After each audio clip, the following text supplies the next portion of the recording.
Kaufman is alive. I look at comic books new and old. Today I'm looking at a new comic book, Venom number 39 by Marvel Comics. This is the Venom War tie-in. It's Legacy issue number 239, $3.99 comic book. It's written by Torrin Grönbeck. Cafu is on art, and he's on the cover here too, even though in the credits here it actually says that Iban Coelho and Frank DeMarta is on the cover. So we got Cafu's signature down here, and I'm assuming Frank DeMarta is on the colors here as well. But I think it's Cafu doing the art and not Iban Coelho. I'm not too sure. Iban Coelho is doing the main Venom War series. He's doing all the interior artwork on that. So this looks like Cafu, though, to me, just from my eye. So I do love the Venom logo on these most recent Venom issues. It's the old school Venom logo, which they're about to switch up with the all new Venom, which I'm not a fan of. I love this classic Venom logo. No need to fix something that isn't broke. But they've been doing these corner panels too with Venom in the corner. And I wish they'd start doing this kind of aesthetic on all of the Marvel comics. Just do like this kind of corner panel. It'd be really cool. Just do all of the logos for Marvel like this. You could put the Marvel logo with the number here. That'd be great, in my opinion. So I would love the return of corner panels to comic books. We've got the story here is pretty complex. I'll try to explain it best I can.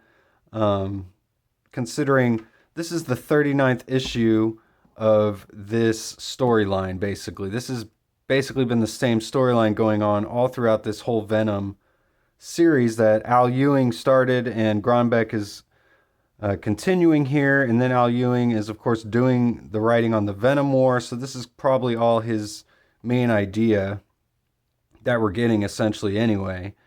We're following Meredith here, who is like the evil Eddie Brock. When Eddie Brock became the King in Black, his consciousness basically fractured into all these different forms. And Meredith is the most sadistic and evil, and he's trying to take over all the timelines here, trying to take over all of the other Eddie Brocks and get rid of them. Essentially, if I can try and boil this down. Like I said, there's tons of storyline beats that I've probably missed, or things I might not be getting completely right. I have collected every issue of this Venom series and read every issue, so I'm trying to follow it best I can, and even I'm having a hard time sometimes kind of keeping up with everything that's going on from month to month. I mean, I am reading like, a dozen other comic books every month at least, so series every month. So sometimes trying to remember everything that's going on when you're dealing with like time travel, multiple Venoms. We got Dylan Brock, who's the son of Eddie Brock, and he's Venom, while Eddie's also Venom in his own like timeline and consciousness. So anyway, one thing I do like about this comic book that is that we've got Loki here, obviously going up against Venom, and that's a pretty unique matchup. I can't remember them interacting too many times. There is a kind of a weird bit where Venom is explaining to Loki here who he is, what he is, that he's a symbiote, and Loki doesn't even like understand what that is. He has no idea of who Venom is, which is kind of surprising, honestly. You'd think through all of Loki's travels, he might have heard of Venom at least once or twice. There was the whole King in Black storyline where the symbiotes took over the Earth, so maybe Loki might have heard about him then. I don't know. That's kind of weird. I do like this cover though with Loki. He's got Dylan Brock on his knees with his big futuristic cable gun. It's a cool design. I almost wonder if this is an homage to another comic cover or something, because it's a really nice design. If not, well done. Looks really good. So we've got Venom here tangling with Loki, but Venom actually wants Loki's help. He's trying to put together this device. He's got this alloy that he's collected from the Molten Man in previous issues. He's trying to get help from Doctor Strange and get help from this demon Kithon from the previous issue where Dylan, this is Dylan, by the way, in Venom, and Dylan sacrificed all sorts of things, including like his name and his taste thing. He can't taste things anymore. He can't remember who any of his friends were previous to this. So, and it's Old Man Dylan too that's going through all this. So, Old Man Dylan, as they bring up in this issue, he's about to die anyway. So the fact that there's all these things that Dylan's losing at this point, it's not going to affect the younger Dylan, as far as we know, in the main Venom War storyline or going forward. So this is all happening to a character that's about to die anyway. But he's trying to get Loki's help, and Loki discovers he's got this alloy, and Loki knows that it's even more powerful than Dylan realizes, so he'll gladly do Dylan the favor in exchange for some of this, which is the deal that Dylan decides to make with Loki here so that he can get his help to forge these weapons that apparently he needs to use to stop the Venom War from destroying the entire planet, essentially, is what's happening here. So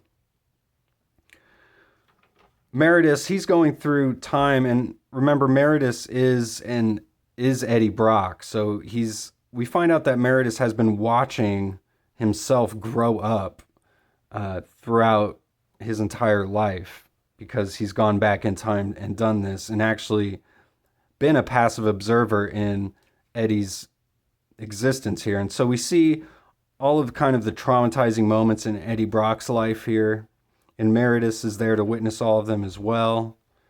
We see Eddie Brock's father and how he was kind of neglectful and didn't show the love that Eddie needed to make him, like, I guess, a better person than what he turned out to be, essentially, is what this story's trying to tell. So now we're at the forge here, and they're forging the weapons as he's made the deal with Loki. Loki takes this dagger and he gives Dylan 2 bullets. And I think Dylan's kind of surprised that that's kind of all that was made here. But Loki says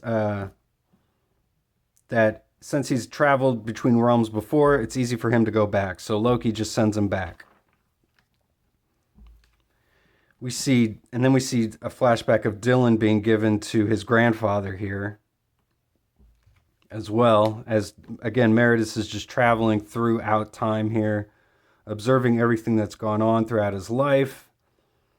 And finally, he's going to meet Dylan here, and as Dylan travels back through time, and Meridus meets him as he comes right through the portal that Loki sent him through. So we get a battle here between Meridus and Dylan. So I like that this comic goes from the storyline with Loki, the first third of it, and then we get the last basic third of this comic book being something completely different here, and something pretty cool that's been built up to for a long time, which is Dylan going up against Meridus here. So we get essentially Venom versus Venom, as Meridus is just this like ultra evil, time traveling, powerful King in Black version of Venom. So, but since Dylan is from this like future where there's all this radioactivity, Meridus starts succumbing to all this radioactive poison in his blood that's given to him by Dylan Brock here. So Dylan's able to basically escape. There's some good tense moments here of like Meridus kind of chasing Dylan. I think works pretty well. Cafu does really good artwork in here. Really solid stuff. So finally, Dylan transports himself out, and he finds himself in the Grand Garden Arena, which is the makeshift Marvel version of like Market Square Arena or Madison Square Garden, something like that. And he finds himself in the middle of the Venom War here. It says to be concluded in Venom War number 5, the final issue of it. We see Eddie Brock here getting stabbed by the Codex version of Dylan.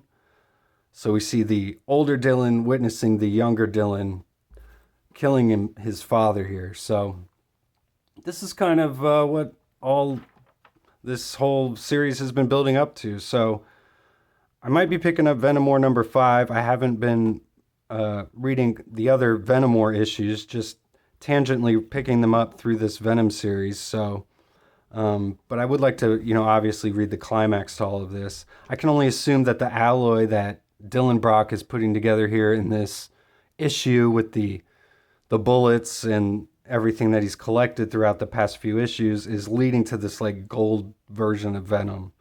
So I did like this issue. There's kind of a lot going on here. We got a nice battle with Loki and a battle with Meredith, and he finds himself heading to the conclusion of the Venom War. So I thought this was a pretty good issue.